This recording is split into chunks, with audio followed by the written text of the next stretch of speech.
En haut, les neurones, en bas, les astrocytes. Leur fonctionnement est indissociable, ils s'échangent constamment des informations. Yvan Fernandez-Besson est parvenu à modéliser le fonctionnement de ces cellules cérébrales. Ce chercheur postdoctorant argentin a mis au point cette modélisation. Ça nous permet de mieux comprendre la cause de la maladie d'Alzheimer et la connexion ou la relation entre les problèmes astrocytaires et les problèmes neuronaux. Je pense que demain, on pourra essayer de les différencier en astrocytes ou en neurones. C'est ici que sont cultivées des cellules prélevées sur des patients porteurs de la maladie d'Alzheimer et des donneurs sains du même âge et du même sexe. Avec la culture, elles deviennent soit des neurones, soit des astrocytes. Les scientifiques les manipulent pour étudier leurs réactions in vitro. Ça reste des modèles, ce qu'on appelle en science, c'est-à-dire qu'on cherche à reproduire dans une boîte de pétri ce qui peut se passer éventuellement dans un cerveau, mais tout ça reste quand même du domaine un petit peu de l'artificiel. L'avantage qu'on a avec nos modèles, c'est qu'on travaille vraiment sur des cellules humaines, donc on cherche quand même à rétablir un petit peu une réalité physiologique.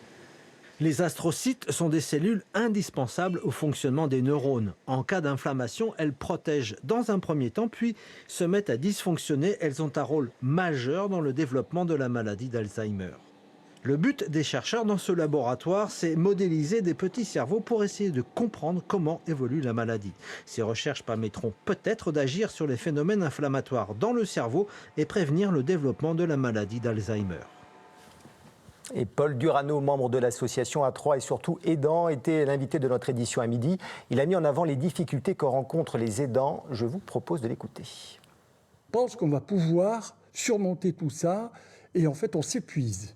On s'épuise à essayer de changer les choses et on n'y arrive pas et la maladie progresse, ça nous isole, on ne voit plus personne, on ne va plus chez personne, etc. Mon cardiologue m'a dit écoutez, j'ai des problèmes avec vous, que se passe-t-il? Et je lui ai raconté ma situation et c'est là qu'il m'a dit mais vous savez, statistiquement, les aidants partent avant les malades. Donc, vous n'avez rien organisé, mais il faut le faire, il faut prendre une décision. Donc, le message, c'est vraiment aller voir les associations, ne restez pas isolés. C'est elles qui peuvent vraiment aider, elles ont la capacité de le faire, et puis, ils ont des professionnels du domaine, quoi. Voilà.